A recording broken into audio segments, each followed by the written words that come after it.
Initiative लिया गया है काफ़ी अच्छा है। तो आपने हमें जैसे कि पता है कि ट्रिम्स में ही फर्स्ट कार्डियोलॉजी डिपार्टमेंट जो कि बहुत नया खोला है, तो उसको लेके भी आपने कहा, तो आप as adviser to the health minister आपको ये स्क्रीनिंग जो यहाँ में कराया जा रहा है, उसी तरह से आपको क्या लगता है कि ट्रिम्स में भी अगर इस तरीके से एक बड़ा से स्क्रीनिंग कराने से तो उसके ऊपर भी आप डेफिनेटली देखिए जितने हम लोग आउटरीच प्रोग्राम कर सकते हैं अच्छा है, क्योंकि अभी आज जो यहाँ प्रोग्राम हो रहा है बेसिकली कंजेनिटल हार्ट डिजीज के ऊपर हो रहा है। और जब कंजेनिटल हार्ट डिजीज बोलते हैं तो हम लोग छोटे छोटे बच्चों के बारे में बात करते हैं, तो उसमें सिर्फ कार्डियोलॉजी होने से नहीं होगा, कार्डियोलॉजिस्ट होने से नहीं होगा, पीडियाट्रिक कार्डियोलॉजिस्ट होना पड़ेगा। तो ये एक सेपरेट ब्रांच होता है बच्चों का हार्ट का स्पेशलिस्ट। और आज जो यहाँ केरला से 2 डॉक्टर आए कोचिन से, दोनों पीडियाट्रिक कार्डियोलॉजिस्ट है। और यहाँ स्क्रीनिंग कैंप ओनिया हार्ट फाउंडेशन द्वारा जो आयोजित किया जा रहा है उसमें वो लोग जो है बच्चों को स्क्रीनिंग करेंगे। तो मेरा भी आप लोगों का जैसा ही सोच है कि हमारा अपना राज्य में भी हर किस्म का सुविधा होना है। और कुछ देर पहले मैंने अपने लेक्चर में भी वो कहा है कि हेल्थ सेक्टर जो है अभी हम लोग काफ़ी इंटेंसिव स्टेज में ही है अभी तक, स्पेशली टर्सरी हेल्थ केयर के बारे में बोलें। और हम जब टर्सरी की बात करते हैं तो सुपर स्पेशलिटी उसका केयर के बारे में बात करते हैं। तो कार्डियोलॉजी यूनिट जो है हाल फिलहाल में काफ़ी न्यूज़ चर्चा में रहा है हमारा अरुणाचल का ट्रिम्स का। और सरकार की तरफ से क्योंकि खास तौर पे इसके ऊपर बहुत ध्यान दिया जा रहा है। अभी हमारे 2-3 कार्डियोलॉजिस्ट ऑलरेडी है यहाँ पे और अच्छा काम कर रहे हैं। लेकिन पीडियाट्रिक कार्डियोलॉजी के क्षेत्र में अभी भी हमें मुझे लगता है कि कुछ काम करना जरूरी है। सर, जो भी आपने आपका स्पीच में कहा कि आप अपने एमएलए फंड से 5 लाख डोनेट करेंगे, तो वो आपकी तरफ से कितना अच्छा इनिशिएटिव आप ले रहे हैं। तो इसी तरह से गवर्नमेंट को भी इस तरह के जो फाउंडेशन होते हैं जो सोशल वर्क कर रहे हैं, उनको किस तरह से आप लोग मदद करने की कोशिश कर सकते हैं। देखिए कंजेनिटल हार्ट डिजीज एक ऐसा सब्जेक्ट है जिसके ऊपर शायद ज्यादातर का ध्यान नहीं गया। ऐसे में जब ओनिया हार्ट फाउंडेशन के द्वारा मुझे जब कांटेक्ट किया गया था और जब मैंने उसका कारण को देखा कि कंजेनिटल हार्ट डिजीज के ऊपर में स्क्रीनिंग कैंप करने जा रहा है, तो मुझे लगा कि एक बहुत ही नायाब कदम हमारा ओनिया हार्ट फाउंडेशन की तरफ से किया जा रहा है। और इसलिए मैंने तुरंत यहाँ आने के लिए भी हाँ किया था। और यहाँ आके मैंने जब देखा कि यहाँ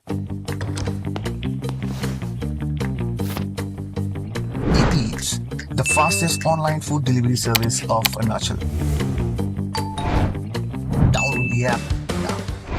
more than 70 बच्चे यहाँ पे स्क्रीनिंग के लिए आए हैं और सिर्फ ईटानगर से नहीं बल्कि विभिन्न डिस्ट्रिक्ट से यहाँ आए हैं। तो मुझे लगा कि मैं अपना तरफ से क्या मदद कर सकता हूँ और एक लीडर होने के नाते मुझे लगा कि कुछ अगर रुपया पैसा मैं अपना एमएलए लेते देता हूँ तो शायद ओनिया हार्ट फाउंडेशन को भी काफ़ी मदद मिलेगा। और इसलिए मैंने 5 लाख का अनाउंस किया था। चाहिए तो था कि और भी ज़्यादा करें, लेकिन प्री कमिटमेंट के कारण से मैं ज़्यादा नहीं कर पाया। तो ऐसे में उन ओनिया हार्ट फाउंडेशन की तरफ से भी एक लेटर मुझे दिया गया है कि आने वाले समय में सरकार को अप्रोच करके सरकार से अगर मदद दिलाया जा सकता है तो अच्छा है। Since it's a registered foundation, जो हमारा ओनिया हार्ट फाउंडेशन है उन्होंने ऑलरेडी रजिस्ट्री किया हुआ है, तो मुझे लगता है कि the government should also come forward और उसको हैंड होल्डिंग करना है, मदद करना है, ताकि उनके द्वारा हमारे जितने कंजेनिटल हार्ट डिजीज से पीड़ित बच्चे हैं उनको मदद दिया जा सके। I will definitely talk to our honourable CM साहब, ऑनरेबल डीसीएम साहब और ऑनरेबल हेल्थ मिनिस्टर कि कैसे करके क्या रास्ता हो सकता है जिसके द्वारा हम हैंड होल्डिंग करके ओनिया हार्ट फाउंडेशन या इस तरह का जो भी रजिस्टर्ड फाउंडेशन है जो हमारे पीड़ित लोगों के लिए काम कर रहा है उसको मदद किया जाए। जो फैमिली शायद आज जहाँ नहीं पहुँच पाए हैं, कम लोगों को भी शायद मैसेज मिल सकता है। आपको भी एक डॉक्टर थे जैसे कि आपने कहा, तो एक अवेयरनेस मैसेज पब्लिक के लिए जो पेरेंट्स हैं। देखिए अभी आज ये ओनिया हार्ट फाउंडेशन का जो यहाँ स्क्रीनिंग कैंप हुआ है, मुझे लगता है कि अभी आप लोगों के जरिए से पूरे अरुणाचल भर में इसके बारे में लोगों को पता चल जाएगा। और अगला जो भी कैंप होगा हमारे ओनिया हार्ट फाउंडेशन के द्वारा, तो उसके बारे में लोगों को पहले ही जानकारी हो जाएगा। मैं आप लोगों से भी रिक्वेस्ट करता हूँ क्योंकि media is the 4th pillar of the democracy और आपके जरिए से ही ज्यादातर लोगों को पता चल सकता है। तो आने वाले समय में जब भी इस तरह का स्क्रीनिंग कैंप होता है, जैसे आपने कहा कि आज 70 है, ऐसे बहुत सारे पीड़ित बच्चे हो सकते हैं जो आज यहाँ खबर नहीं मिलने के कारण नहीं पहुंचा है, तो उनको भी खबर पहुंचना है। They should also avail this opportunity. जब हमारे 2 सीनियर पीडियाट्रिक कार्डियोलॉजिस्ट यहाँ पे आए हैं तो उसका फैसिलिटी का जो उनको भी अवेल करना चाहिए। तो ऐसे में आप लोगों को भी मेरा रिक्वेस्ट है हमारा तरफ से ओनिया हार्ट फाउंडेशन की तरफ से तो पूरा कोशिश रहेगा, लेकिन आप लोग भी उस पर मदद करके लोगों तक खबर पहुंचाएं।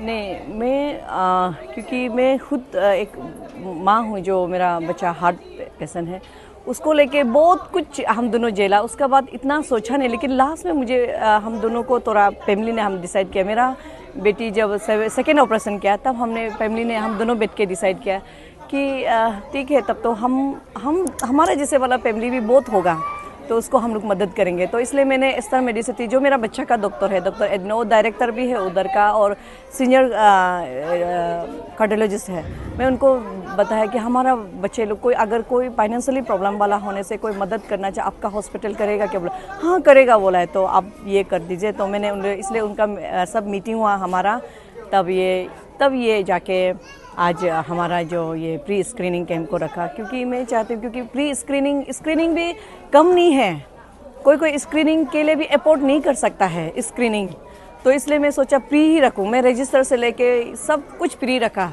और जितना भी बाहर से जितना टेक्नीशियन जितना वाला है वो हमने सोच के किया। मैं इसलिए आज मैं सर को एक्चुअली मैंने हमारा ऑनरेबल MLA को इसलिए बुलाया ताकि बीइंग वो भी हेल्थ में एडवाइज़र है, हमारा हेल्थ मिनिस्टर भी आना चाहता था लेकिन वो दिल्ली में है बाहर, कि हमारे इधर सिर्फ 1-2 पेशेंट्स नहीं है जो हार्ट प्रॉब्लम वाला, बहुत ज़्यादा है।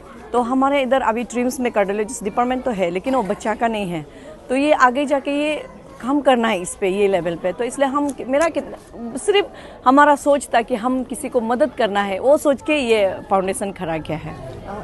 तो जैसे कि आज का आपका जो इनिशिएटिव लिया, आपको क्या लगा था कि इतना आदमी आएगा या फिर इससे कम होगा? नहीं, मुझे ऐसा बिल्कुल नहीं लगा था, क्योंकि मैं सोचा था ज़्यादा नहीं होगा हमारा इधर, तो क्योंकि सब नहीं जानते हैं ना, तो क्योंकि मैं सोचा था कि ज़्यादा नहीं होगा, हार्डली 30 होगा ना, ऐसा सोचा था। लेकिन अभी देखा है तो रजिस्टर में मोर देन 70 हो गया, और प्लस इतना ज़्यादा आ गया, अभी 100 एबव आ गया। तो लेट्स सी उसको किसको मदद कर पाएंगे, उसमें से सीवियर है जो फाइनेंशियली वीक है उसको हम मदद कर पाएंगे, क्योंकि ये हम दोनों इनका इनकम से ही करेंगे, हम जितना भी करेंगे। तो इसलिए यहाँ पे दापुरिजो से आया है, सपा से आया है, उसका बाद नामसाई से आया है, पासीघाट से आया है, और ये तेजू से भी आया है, बहुत इंटर डिस्ट्रिक्ट से आया है ये, तो जीरो से भी है।